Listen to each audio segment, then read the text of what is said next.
এখন আমরা দেখব কিভাবে শর্টকাট টেকনিক ইউজ করে অতি অল্প সময়ে এ ধরনের চিত্রে কয়টি ত্রিভুজ রয়েছে সেই সংখ্যাটি নির্ণয় করা যায়।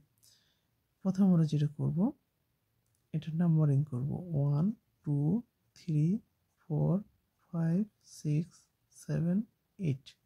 ঠিক আছে, 8টা না, 8 গুণন 2 অতএব 16।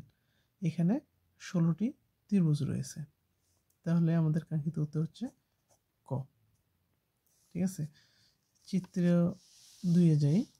এখানে আমরা দেখব, প্রথমে আমরা নাম্বারিং করব 1 2 3 4 5 6 7, অর্থাৎ 7 গুণন 2 7 দুগুণে 14। এখানে 14টি ত্রিভুজ রয়েছে। আর এই যে এখানে আমরা কি জানি যে এই ধরনের চিত্রে 1 2, তার মানে কি 1 + 2 = 3।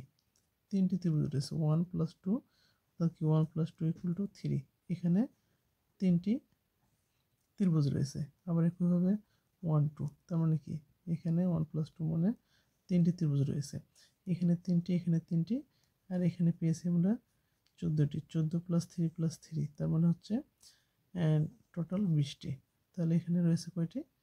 20টি ত্রিভুজ। ঠিক আছে, 20টি ত্রিভুজ রয়েছে। একইভাবে চিত্র 3, এটা আপনাদের জন্য হোমওয়ার্ক থাকবে। এটার উত্তর অবশ্যই আপনারা কমেন্টে জানাবেন। ধন্যবাদ সবাইকে।